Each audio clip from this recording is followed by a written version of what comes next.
This is the next in our series on the fruit of the Spirit, and we're looking at the fruit of the Spirit is faithfulness. So firstly, what is faithfulness?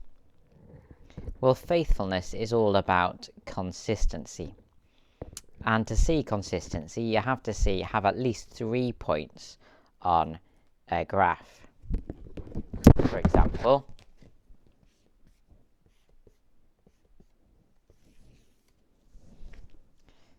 that graph doesn't show faithfulness. It doesn't show consistency. It goes up and then it goes down, and then it might go up again and then go down. To see consistency, you'd have to have 3 points on the graph. For example, point 1, point 2, and point 3. It shows a consistent rise. Or another example of consistency would be that. That shows consistency, doesn't it? To see consistency, you have to have 3 points on a graph.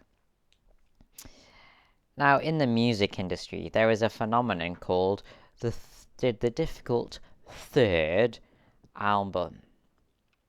The music artist or the band, they shoot to fame after their first critically acclaimed album. 18 months later, they release a second album. It's that album in which the quality is maintained or exceeded. But by the third album, the quality is generally significantly less. The standard has declined. Why? Well, challenges. Well, whereas before they sat at home all day writing music, they now have to write music alongside a demanding tour schedule and constant public appearances. Secondly, their keenness has probably dropped. Levels of enthusiasm are often high at the start of a project, but making music, it suddenly becomes less exciting, more ordinary, so levels of keenness decline. Something more than enthusiasm is needed. Thirdly, the standard might drop because of choice. In the early days, pleasing the audience was a must. They had to please music managers and producers. No cutting corners was allowed. They had to do everything in their power to please the audience of fans. But by the third album, they have a fan base, and they know they'll still make money even if they drop the standard. Making quality music, it's now a choice. To describe something as faithful, you need to see consistency, reliability over a period of time. And you need to see this consistency despite challenges. You need to see this faithfulness on good days and on the bad days. You need to see this faithfulness, this consistency, not just when the enthusiasm is high, but when more than enthusiasm is needed. You need to see this faithfulness, this consistency, not just when you simply must, but when you are faced with the choice to lower standards.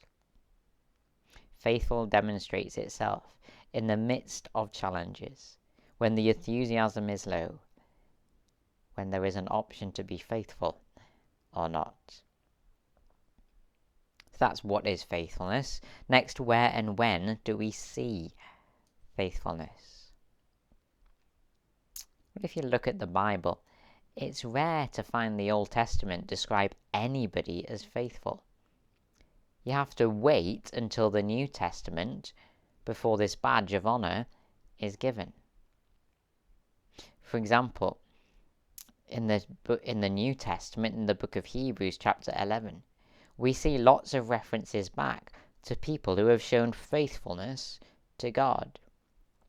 Abraham, Moses, Joseph, and many others. These people aren't described necessarily as faithful in the Old Testament, they're described as being faithful in the New. That's because to see faithfulness, you have to wait a period of a time. Faithfulness is demonstrated over a period of time in which that person shows faithfulness despite challenges, on the good days and the bad days, when the enthusiasm is high and their enthusiasm is low, when they have a choice to be faithful or not. When do we see faithfulness? We see it after a period of time. And where do we see faithfulness? Well, we don't just see it over a long period of time, but we see it in many small moments. We see faithfulness when ark-building Noah hit the hammer against his thumb, but he kept going. We see faithfulness when Joseph refused to compromise in his integrity and ran from Potiphar's wife. We see faithfulness when Moses turned up to work yet again, after the Israelites had tested his patience yet again. We see faithfulness when Job ended yet another rubbish day, but kept clinging on to God's character. It is in these small, insignificant moments when faithfulness is shown to be present or not.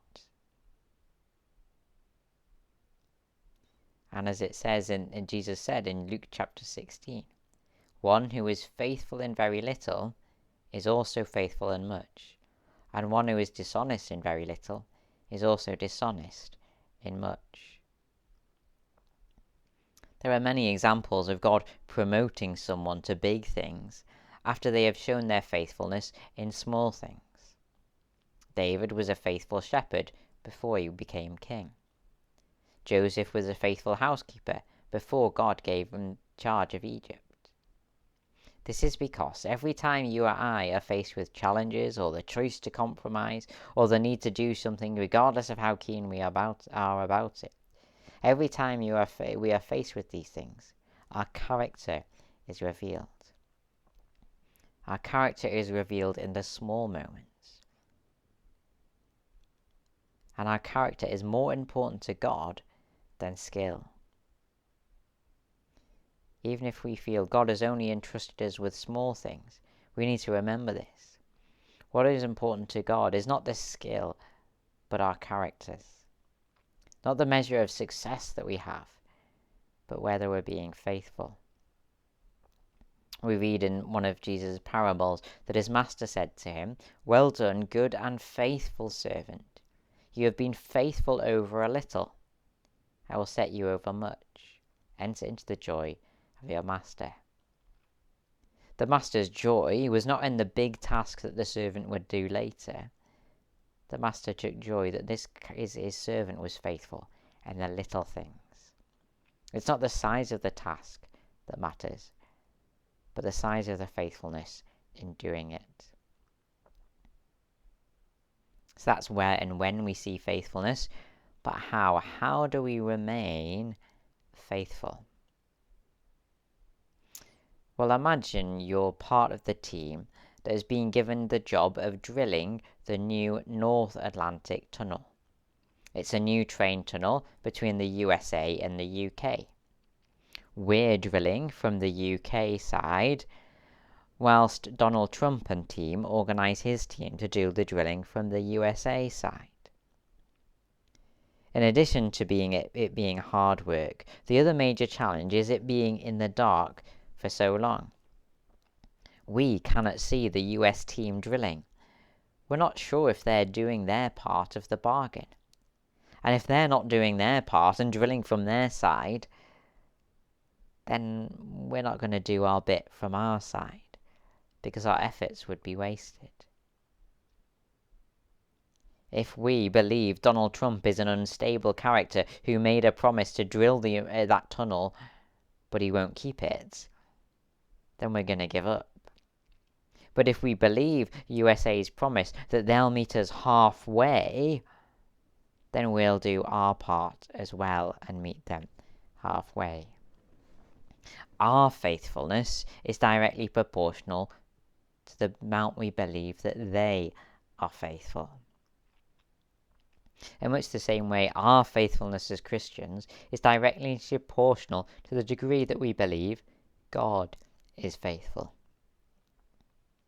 We see this in the example of Abraham. Abraham believed that God would be faithful to his promise to give him a son. So God remained faithful to God. So Abraham remained faithful to God. Job believed that God would remain faithful would be faithful and ensure that justice was done in the end. And that enabled Job to be faithful to God while he waited.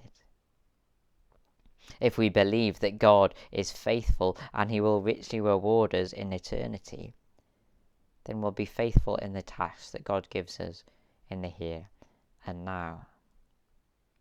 Our faithfulness is directly proportional to the amount we believe that God is faithful. Just think about your alarm clock. When it comes to you and your alarm clock, your job is to sleep. The alarm clock's job is to wake you up. But if you don't trust the alarm clock will go off at the right time, then you won't be able to sleep. You'll be waking up every half hour to check the time, because you don't believe the alarm clock will do its job, and so you don't do your job and go to sleep. Only if you believe the alarm clock will do its job, will you do yours. In much the same way, only if we believe that God will do his job, fulfill his promises, will we do our job. Our faithfulness is directly proportional to the amount that we believe God is faithful.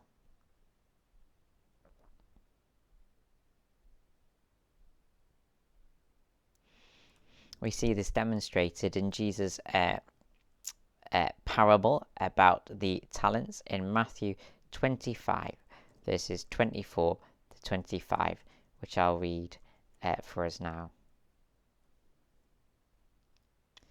Then the man who had received 1 bag of gold came.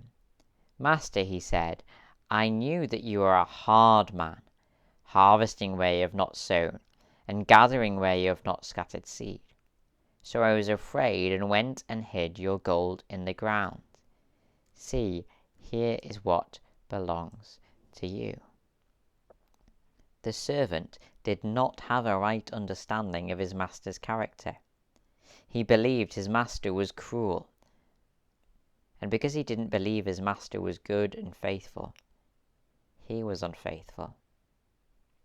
Whereas if we are certain that God is faithful, if we are certain that Jesus' promises can be trusted, it will enable us to be faithful, no matter how challenging a task is given. If we believe God is faithful in answering prayer, then we will be faithful in prayer. If we believe that God is faithful in helping us to understand God's word, we'll be faithful in reading God's word.